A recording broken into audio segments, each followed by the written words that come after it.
आप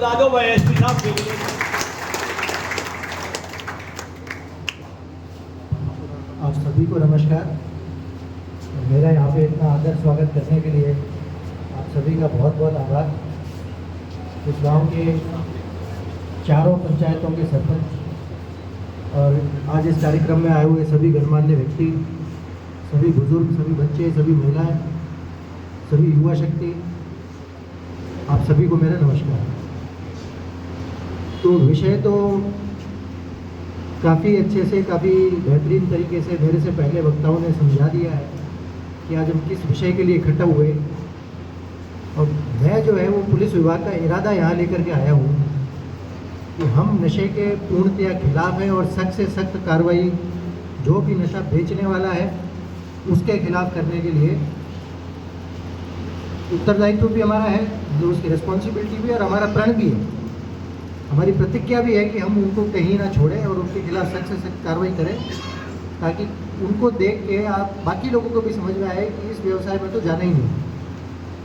तो वो इरादा लेकर के मैं इस गांव में आया हूँ और आपको स्पष्ट करने आया हूँ कि जो पुलिस विभाग है वो पूर्णतया नशे के खिलाफ खड़ा हुआ है और हमें जो भी सूचना मिलेगी कि ये व्यक्ति नशा बेच रहा है, चाहे वो किसी भी रूप में हो, हम उसके खिलाफ सख्त से सख्त कार्रवाई करेंगे। और जो दूसरा है कि जो नशे का शिकार हो चुके हैं, जो नशे के पीड़ित हो चुके हैं, खास करके जो हमारी युवा पीढ़ी है और वो इस तरह के खतरनाक नशों में लिप्त हो चुकी है, जो उन्होंने पहले ही बताया कि स्मैक के हेरोइन, इस तरह के नशे में जो लिप्त हो चुकी है और बड़ा मुश्किल हो जाता है उससे बाहर निकलना। तो शरीर तड़पने लगता है, जो उसे बाहर निकलने की कोशिश भी करता है तो शरीर में ऐसी चीज़ें होती है कि वो निकल नहीं पाता। तो उसके इलाज की भी बहुत ज़रूरत है। और जैसा उन्होंने बताया कि वो प्राइवेट में चलो जो भी खर्चा हो, जो यहाँ सरकारी है, पीजीआई का है, तो वहाँ जाते हैं तो वहाँ कहते हैं कि जी एक आदमी रखना पड़ेगा। तो वहाँ मैं आपको बताना चाहूँगा कि जब मैं भी एक उस पर पीजीआई की विजिट पे गया था तो उन्होंने कहा था कि जी हमारे यहाँ पे कोई व्यवस्था नहीं है और रात में जो भी बीमार होता है, जो भी पीड़ित आता है वो भाग जाता है। तो वहाँ पे हम गार्ड की उचित व्यवस्था करेंगे। ये किसने कहा था? हाँ, तो वहाँ पे हम गार्ड की उचित व्यवस्था करेंगे। आप बिल्कुल निसंकोच होकर जिनका इलाज की आवश्यकता है उनको वहाँ लेके जाइए। ये बहुत ज़रूरी है कि जो व्यक्ति इससे शिकार हो चुके हैं उनको हम बाहर निकालें, इसके चंगुल से बाहर निकालें। तो इसके यही तरीके, एक तो इलाज कराना बहुत ज़रूरी है क्योंकि उसका शरीर ही जो है उसको जकड़ लेता है, वो चाह के भी नहीं छोड़ पाता।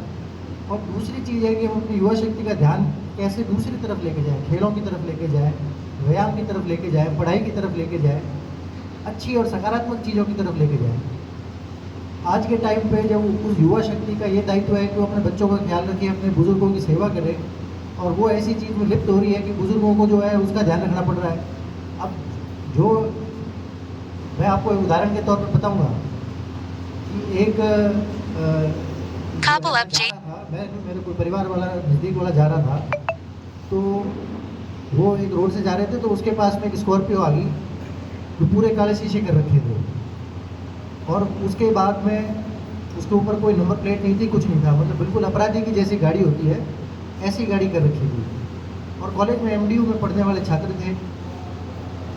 फिर उनको जब उन्होंने सूचना दी और उसको गाड़ी को ट्रेस किया, पता की किसकी निकली, तो बच्चों को लेके आए। तो पहले तो झूठ बोलते रहे कि जी ये किया हमने, ये नहीं किया जी, और उस गाड़ी से वो रील बना रहे थे बार बार। उस रील को सोशल मीडिया पर डाल रहे थे, इंस्टाग्राम पर डाल रहे थे, फेसबुक पर डाल रहे थे। जब उनको बुला के पूछा जी तुम ये क्यों कर रहे हो, और इतनी ये उस पर अपराधी किस्म के गाने लगाना, रीलों में अपराधी टाइप की गाड़ी बनाना, अपनी खुद की शक्ल हुलिया ऐसा बना लेना जैसे कोई अपराधी जैसा लगे, ऐसी प्रवृत्ति क्यों है। तो जब उनके परिवार वालों को बुलाया, उनके माता पिता को बुलाया, दादा को बुलाया, तो उनकी आंखों में से आंसू गिर गए। और मैंने कहा कि जिस गाने के से इन्होंने रील बनाई है, ज़रा उस गाने के बोल आप पेपर पे लिखिए, तो उनके हाथ कांपने लगे। तो इसका मतलब ये है कि समाज में कहीं भी इसकी स्वीकार्यता नहीं है, और जब वो सभ्य समाज में आते हैं तो उस चीज़ को स्वीकार नहीं कर पाते। तो हमारे बच्चों पे, जो खास करके युवा पीढ़ी है, हमारा उत्तरदायित्व है कि हम उस पर नज़र बना के रखें। वो कहाँ जा रहे हैं, वो कैसी संगत में पढ़ रहे हैं, वो इंटरनेट पे, सोशल मीडिया पे कैसे कंटेंट को देख रहे हैं, कैसे लोगों से वो जुड़ रहे हैं, कैसे उनके शौक़ हैं, और उनके कैसे भी शौक़ को पालने के लिए जो है मैं देखता हूँ कि जो बड़े बुजुर्ग हैं वो उनको पैसे देते हैं, किसी और तरह की चीज़ करते हैं। तो उनके ऐसे बेकार से शौक़, जो फिजूल के शौक़ हैं, उनको पूरा करने के लिए समाज से कोई मदद नहीं मिलनी चाहिए, और है तो समाज को ही दो कान पकड़ के उनको नीचे लगाना चाहिए, थप्पड़ लगाना चाहिए कि भैया सुधरो है। क्योंकि जो लातों के भूत होते हैं वो बातों से नहीं मानते।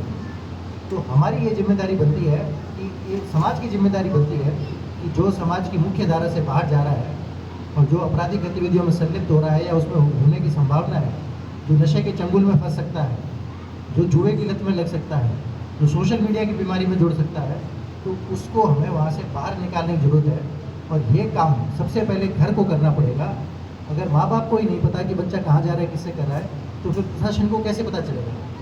और बाद में अगर पता चल गया और पकड़ लिया तो फिर समाज के मौजूद लोग उसके लिए सामने आते हैं कि जी एक बार माफ़ कर दो। फिर वो स्थिति जो होती है बड़ी विकट हो जाती है कि जो सम्मानजनक लोग हैं, जिनका समाज में सम्मान है, जिनका हम लोग भी सम्मान करते हैं, जिनके ऊपर किसी प्रकार का कोई मुकदमा नहीं, ईमानदार छवि है, वो आकर के उनको रोते हैं, उनके लिए आंसू बहाते हैं, तो फिर वो हमसे भी नहीं देखा जाता। और हम चाहते हैं कि उनके खिलाफ सख्त से सख्त कार्रवाई भी हो, तो हमारे लिए बड़ी विकट परिस्थिति बन जाती है। तो मेरी आप लोगों से विनती है कि जो अपने खास करके युवा पीढ़ी में जो बच्चे इस तरीके से ख़राब हो रहे हैं, उन पर नज़र रख के, उन पर ध्यान रख के उनको सीधा करें हम। और अगर फिर सीधा नहीं हो पाए और फिर वो पुलिस के पास मामला पहुंच जाए, तो फिर समाज के प्रबुद्ध जन को प्रशासन के पास नहीं आना चाहिए और कहना चाहिए कि इस पर सख्त से सख्त कार्रवाई करो कि इसको सुधार दो। क्योंकि सुधरने का सबके पास मौका होता है, और अगर सुधरने के मौके में कोई ना सुधरे, फिर वो जो है उसका अंत बहुत ख़राब होता है और वो पूरे परिवार के लिए ख़राब होता है। तो आप लोगों से मेरी विनती है, और मैं जैसा कि मुझे पहले ही भरोसा जताया गया है कि आप लोग जो है हमारी इस मुहिम में पूरा सहयोग दे रहे हो और पूरे ज़ोर से इस मुहिम में सहयोग दोगे। और ये मुहिम हमारी नहीं है, ये मुहिम समाज की है। हर कोई ये जो समाज के प्रबुद्ध वर्ग है, जो सरपंच है गाँव के, वो भी ये चाहते हैं कि यहाँ पे किसी प्रकार की ऐसी चीज़ें ना हो, एक शांतिपूर्वक जीवन सारे लोग जिए और सभी के सभी लोग सम्मान के साथ जिए। यही वो बता रहे थे कि एक बार ऐसा हुआ कि उनके साथ थाने में सम्मान नहीं किया गया तो उनको बुरा लगा, और वो निश्चित रूप से बुरा लगेगा। और उसके लिए हम जो है हमारे मुलाजिम को ट्रेनिंग करेंगे कि चाहे थाने में कोई भी आए और थाने में जब भी मौजूद व्यक्ति आए तो उनका सम्मान किया जाए, उनकी इज्जत की जाए। और जैसा भी विषय हो, क्योंकि उनको समाज के लिए हर तरह के विषय के लिए आना पड़ता है, तो उनको सम्मान के साथ बताया जाए कि ये काम हो सकता है, ये काम इस वजह से नहीं हो सकता है।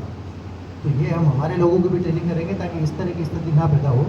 और आप लोगों को भी ये समझना पड़ेगा कि जो काम होने लायक नहीं है, जहाँ पे सख्ती जरूरी है, वहाँ पे फिर आपको भी एक हाथ पीछे हटाने की जरूरत है कि जी आप सख्ती करो। तो यही आप लोगों से कहना था। और नशे के खिलाफ हमारी ये लड़ाई हमारी अकेले की नहीं है, सबकी है, और हमें मिल के लड़नी पड़ेगी। और जो वो बात बता रहे थे कि कई बार सूचना देते हैं तो जब वो माँ का ही नहीं रहता, वो अपने शरीर का ही नहीं रहता, तो बाप का ही नहीं रहता, तो उससे सारे लोग डरते हैं, भय बैठ जाता है। तो उसके लिए मैं आपको कहना चाहता हूँ कि आप कभी भी, जब भी आपको लगे कि ऐसी कोई सूचना है, गंभीर सूचना है और कोई व्यक्ति समाज को खराब कर रहा है, आप मेरे ऑफिस में आओ, DSP साहब को बताओ, SHO साहब को बिल्कुल अलग से आके बताओ कि ये बात है, हमारा नाम नहीं आना चाहिए और ये ऐसे ऐसे कर रहा है, इसके खिलाफ आप अपनी तरफ से कार्रवाई कर दो। तो उसके खिलाफ निश्चित रूप से कार्रवाई की जाएगी। और ऐसे किसी व्यक्ति को मैं आपको बिल्कुल आश्वासन देता हूँ कि पुलिस का कोई व्यक्ति, ये जो नशा बेचने वाले लोग हैं, उनके साथ मिलावट नहीं है, और होगा तो उसको भी नहीं छोड़ेंगे, उसके खिलाफ भी सख्त से सख्त कार्रवाई करेंगे। मैं आपको पूरा विश्वास देता हूँ। इसी के साथ जो खास करके बच्चे हैं, जो आज की युवा पीढ़ी है, उनके कंधों पे ये जिम्मेदारी है कि वो इस जो नशे के खिलाफ जो लड़ाई है उसको और आगे लेके जाए, और जो इसके चंगुल में फंस रहे हैं उनको निकालें। और जो ऐसे लोग हैं जो खास करके शराब पी करके नशे में धुत होकर के अपने ही घर में हिंसा करते हैं, अपने ही बच्चों, अपने ही पत्नी के साथ मार पिटाई करते हैं, तो उनके लिए भी कोई स्थान नहीं है और उनको भी सुधारने की आवश्यकता है। तो ऐसे भी अगर कोई मामले हैं जो कि घर में ही महिला की सुरक्षा को खतरा पैदा कर रहे हैं, तो मैं महिलाओं से भी विनती करूँगा कि ऐसे चीज़ों को भी सहने की आवश्यकता नहीं है। उनके भी घर में अगर कोई मर्द या कोई ऐसी बेटा उनका कोई ऐसी चीज़ करता है, तो उसके खिलाफ भी हम जो है उसको सुधारने के लिए कि वो ठीक हो जाए और वापस परिवार की मुख्य धारा से जुड़ जाए, ऐसी कार्रवाई करेंगे। ये आपको मैं आश्वासन देता हूँ। जय हिंद।